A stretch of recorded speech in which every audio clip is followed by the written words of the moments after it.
사실은 어안이 벙벙한 상태입니다. 정부가 국정화 지침을 밝힌 상황에서 대놓고 반대 의견을 내기가 좀 어려운 분위기죠. 고체하되 국정화는 아니다. 설득을 가지고 이제 그걸 바꿔야지 어떻게 강압적으로 바꿉니까? 지금 부끄러운 얘기라서 그 얘기는 길게 하고 싶지 않습니다. 예, 아니 좀 부끄러우니까 제가 자신 있게 얘기를 못하는 거죠. 예, 새누리당 김용태, 정두원 의원 두 사람의 목소리를 연이어서 들으셨습니다. 정두원 의원 요 발언은 지난 14일 발언인데요. 그런데 이때만 해도 역사교과서 국정화에 대해서 조심스러운 반대 입장을 표명하던 정두원 의원이 지난 주말에는 거침없는 발언들을 쏟아냈습니다. 우파의 오만이 빚은 자충수라는 표현까지 썼습니다. 그런가 하면 한국형 전투기 KF-X 사업에 대해서도 전면적인 원점 재검토를 요구하고 나섰습니다. 그 목소리 좀 더 구체적으로 들어보죠. 새누리당 정두원 의원입니다. 정 의원님 안녕하세요. 네, 안녕하세요. 역사교과서 국정화 이미 반대 입장을 표명하신 건 알고 있었습니다만 지난 주말엔 그냥 반대한다 정도가 아니라 실수를 인정하는 게 진정한 용기다. 오래 끌면 재앙이 된다. 이런 말씀까지 하셨네요. 네, 사실 그렇게 되고 있지 않습니까? 어허. 지금 여론이 이제 안 좋고 민심이 굉장히 험악해져 가고 있습니다. 그래서 이거는 지금 야당 입장에서는 완전히 우왕청심환인 겁니다. 야당이 지금 지지부진하잖아요. 예. 근데 지금 우리 정부가 이걸로 야당을 좀 살려주고 있는 겁니다. 야당을 살려주는 특효약입니까, 오히려? 특효약이죠. 그래서 이게 지금 전략적으로는 굉장히 잘못된 겁니다. 지금 재앙이라는 표현까지 쓰셔요? 재앙. 결국 계속 가다 보면 그렇게 된다는 거죠. 다가오는 총선의 재앙이 될 거다. 총선만이 아니죠. 정부가 이제 국내 지지를 받고 가야지 이제 개혁 과제들을 이제 완수하는데 예. 이렇게 되면 여러 가지 개혁들이 다 올스톱되는 겁니다. 그게 재앙이지 뭐겠습니까? 올스톱되는 개혁들. 수도권 포함해서 한 30-40석까지도 총선에 위험하다는 경고가 나오더라고요. 당장 이제 눈앞에 그 총선에 대해서는. 거기에도 동의하세요? 총선이 위험하다가 아니라 민심이 나쁘다는 거죠. 꼭 총선하고 연결시키니까 우리가 무슨 자기 이제 이해관계 때문에 그런 것처럼 비춰지는데요. 민심이 나쁘다는 얘기입니다. 그게. 그만큼 민심이 나쁘다. 네. 그런데 박 대통령이나 김무성 대표나 모두 지난주 오자회동 통해서 국정화 의지를 더 강하게 못 박은 상태 아니겠습니까? 물러날 생각이 전혀 없어 보이는데요. 네, 그러니까 지금 야당은 너무 좋겠죠. 그래서 이런 걸 가지고 이제 무슨 자충수다 이런 얘기를 쓰잖아요. 그러니까 자신 있게 뭘 했는데 그게 결국 자기한테 해로 돌아온다. 이제 이런 상황입니다. 예. 지금이라도 물러서야 된다고 보세요. 이 민심 봤을 때. 당연하죠. 지금 어쨌든 자유민주주의를 소화하기 위해서 좀 국정화하겠다는 건데 국정화 자체가 자유민주주의에 또 역행하는 거잖아요. 그러니까 자유민주주의를 소화하기 위해서 자유민주주의에 역행한다. 이렇게 되는 겁니다. 그러니까 지금 자기 모순이죠. 자기 모순이다. 우리가 일하다 보면 그럴 수 있거든요. 그럼 빨리 그거를 이제 실수를 인정하고 바로 잡아야지. 그렇지 않으면은 결국 자기한테 모든 해가 돌아오는데요. 모든 해가 들어올 것이다. 그러면서 대안을 하나 제시하셨더라고요. 그러니까 국정화 대신에 검정 체제를 유지하면서 EBS라든지 아니면 국가 편찬위가 교과서를 하나 만들어서 그거를 각급 학교가 많이들 채택하게 하자. 그런 제안 하셨죠? 그러니까 지금 교과서가 잘못됐거든요. 근데 지금 이슈가 사라져버린 겁니다. 국정화 이슈로 바뀌어버렸어요. 그래서 국정화를 일단 철회하면은 교과서 내용 이슈로 다시 돌아옵니다. 그러면 이제 학부모들도 도대체 뭐가 어떻길래 그러냐 보다 보면 정말 문제가 많거든요. 그럴 때 제대로 된 교과서를 값싸게 공급하면은 부모들이 이거 하자 이렇게 하지 않겠어요. 그렇게 이 일을 끌고 나가야지. 좋은 일을 하겠다고 해서 나쁜 방법을 쓰니까 좋은 일 자체도 못하게 되는 겁니다. 그러니까 정두원 의원이나 지난주 저희가 인터뷰한 김용태 의원이나 반대는 반대인데 그것이 그러니까 내용, 취지 자체의 반대라기보다는 국정화란 방법이 잘못됐다. 이 방법은 아니다. 이런 입장이신 거예요. 지금 역사교과서가 잘못됐다고 처음 문제 제기한 사람이 접니다.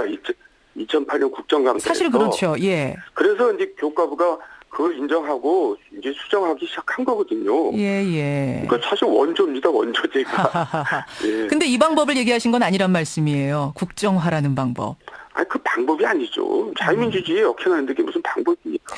근데 어제 정두원 의원의 이 주장을 듣고 새누리당의 김영우 수석 대변인은 어떤 답변을 내놨는 거 아니? 국정화를 되돌리기엔 때가 늦었다. 그리고 대안으로 정 의원이 제시하신 그 EBS라든지 뭐 국가가 만든 교과서를 검정 교과서 한 종류로 내놓자는 의견에 대해서는 그렇게 해봤자 각 학교에 전교조 교사들이 많기 때문에 채택 안 할 거다. 부정적인 입장 말씀하시던데요. 그런 게 패배주의죠. 그러니까 이제 학부모들이 나서게 하자 이겁니다. 그러니까 언제까지 정교조 때문에 못한다 그러고 있어야 되겠습니까? 그러니까 그건 대변인이 그 대답을 좀 대변인스럽게 대답한 거죠. 대변인으로서는 그렇게밖에 말 못할지도 모르겠는데요. 그래요.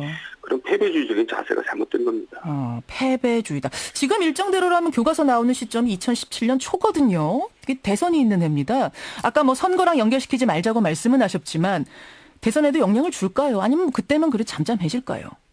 아니 굉장히 곤혹스러워지겠죠. 왜냐하면 그때는 후보가 다른 분일 가능성이 많잖아요. 예. 그러니까 지금 대통령이 아니잖아요. 그렇죠. 예. 왜 그분이 똑같은 생각을 갖고 있을 가능성이 제가 없어 보이거든요. 당연히 지금 이거는 자기도 뭐 재검토한다든가 뭐 그렇게 나올 수가 있죠. 예. 그러면 이게 짧은 결국 한 번 하고 마늘 교과서를 왜 하냐 이런 얘기가 나오잖아요. 예, 대선에도 악영해 줄 거라는 말씀. 김무성 대표도 사실은 지금 뭐 대선 후보 여론조사하면 1위 하시는 분인데 그 생각도 다 하실 텐데 김무성 대표도 주장하시지 않습니까? 아니, 그러니까 지금 여론조사 1위고 그쪽 100% 되는 것도 아닙니다. 다 이제 뭐 무응답이죠. 그러니까 그런 걸 기반으로 지금 그렇게 판단하신다면 정말 오산이죠. 막상 후보가 되면은 이것 때문에 내가 너무 불리하다 그러면 그 입장을 밀고 나가겠어요. 예, 알겠습니다. 예, 그 후보가 누가 될지 모르지만 그 후보에게도 지금 민폐 끼치는 일이다 이 말씀이세요. 맞습니다. 예, 이제 자동 고시까지 딱 일주일 남았습니다. 다음 주 월요일이면 자동적으로 고시됩니다. 국회랑 상관없이요. 네. 국정화 반대하는 새누리당 의원들 뭐 행동에 나설 필요까지 있다고 보십니까? 뭐 추이에 따라서 뭐 어떻게 될지 모르는데 일단 저 같은 경우는 이제 할 얘기를 하는 겁니다. 그래서 나중에 이제 일이 잘못됐을 경우에 이거 나는 분명히 그때 그렇게 얘기를 한 겁니다. 정치인이 그런 자기 분명한 자세를 갖고 있어야 된다고 생각해서 제가 얘기하는 겁니다. 그러세요. 목소리 내는 것에 이어서 뭐 의원총회를 소집을 요구한다든지 이런 행동까지도 나설 생각이 있으세요? 그건 뭐 추이를 보고 또 상의를 하고 그럴 일이라고 생각합니다. 추이를 보고. 이런 생각을 가진 분이 정두원 의원, 뭐 김용태 의원 아직도 몇몇 분입니까? 아니면 좀 많아졌습니까? 몇몇 분인지는 모르지만은 어쨌든 저희처럼 얘기를 잘 못하는 사람이죠. 대부분이. 생각이야 뭐 비슷하지 않겠어요. 왜냐하면 민심이 다 똑같이 느낄 텐데. 알겠습니다. 예, 정두원 의원 만나고 있습니다. 재앙이다 이런 표현까지 지금 하셨는데 화제를 좀 바꿔보죠. 한국형 전투기 사업을 원점에서 재검토하자 하셨어요. 네. 예, 지금이라도 멈추는 게 낫겠다고 보시는 겁니까? 아니 이제 당연히 이제 지금 캐나다에서는 이걸 지금 이제 거의 원점에서 다시 재검토하기로 한 겁니다. 똑같은 상황입니다. 이게 이제 너무나 부실하다고 드러나서 지난번에 이제 총선에서 야당이 이걸 바꾸겠다 해서 야당이 승리한 거거든요. 그리고 캐나다 감사원 감사 결과 이게 부실로 판정이 이미 난 겁니다. 2013년도에. 근데 우리나라는 이걸 계속 하고 있거든요. 도대체가 이렇게 무책임한 일들이 어디 있냐 이거죠. 무책임한 일이다. 근데 김관진 안보실장은요. 비록 미국이 기술 이전 거부했지만 우리 자체 기술로 2025년까지 개발하는데 문제없다. 이렇게 말씀하시던데요. 너무 이상하잖아요. 그럼 여태까지 그렇게 하지 왜 지금까지는 미국이 이렇게 매달렸죠? 나 최근 미국 방미 때까지도 이거를 해달라고 한 거 아닙니까? 부탁을 했죠. 거절당하고. 그것도 이미 안 되는 걸 확인하고도. 예. 그럼 그렇다면 진작 기술 개발을 할 것이지 왜 이제 와서 매달리다가 안 되니까 이제 와서. 그러니까 앞뒤가 안 맞는 얘기가 되버린 겁니다. 결국 책임 회피하려고 나온 어떤 좀 그런 말이라고 생각하세요? 즉흥적으로. 저는 정말 좀 잘못되고 걱정되는 얘기입니다. 어떻게 그렇게 얘기들 하는지. 예. 이 상황에 대해서 누군가 책임을 져야 한다 이런 말씀도 하셨더라고요. 정 의원께서. 근데 지금 책임을 사실 지지 않으려다 보니까 지금 계속 이렇게 맞추고 저렇게 맞추고 하면서 끌고 가는 게 아닌가 이런 생각이 드는 거거든요. 예. 왜냐하면 지금 보세요. 지금 국방부, 방사청, 뭐 공군, 또 카이, 또 청와대 안보실이 다 이거를 하자고 했거든요. 예. 근데 이제 와서 재검토하자 그러면 이게 잘못된 걸 인정하는 거잖아요. 그럼 다 지금까지 하자고 했던 사람들 책임을 져야 되잖아요. 그렇죠. 그러니까 그분들은 계속 하자고 할 수밖에 없는 게 아니냐 이런 얘기입니다. 아하. 근데 이대로 가면 계속 더 스텝 꼬일 거다. 더 큰 제한을. 근데요. 이게 이제 25년에 이제 사실 실용화 단계 들어간다는 거거든요. 예. 그때는 이분들이 아무도 그 자리에 없습니다. 아하. 그러니까 책임을 질래 질 수도 없어요. 그때 가서는. 아하. 그러니까 얼마나 정말 무서운 일입니까. 예. 이런 일이 정부에서 벌어지면 안 되죠. 결국 이거 누구까지 책임져야 될 문제라고 보세요? 그러니까 잘못한 것에 대해서는 분명히 누군가가 책임을 져야 그다음에 이런 실수가 정부에서 다시 일어나지 않을 텐데 누구까지 져야 됩니까? 그러니까 책임 소재를 지금 따진 것보다 더 급한 게 재검토고요. 예. 재검토한 다음에 책임 소재를 따져도 저는 좋다고 생각합니다. 지금 책임 소재 따지면서 뭐 아무것도 안 할 수도 없잖아요. 지금 일단 왜냐하면 전력 공백이 지금 심각하거든요.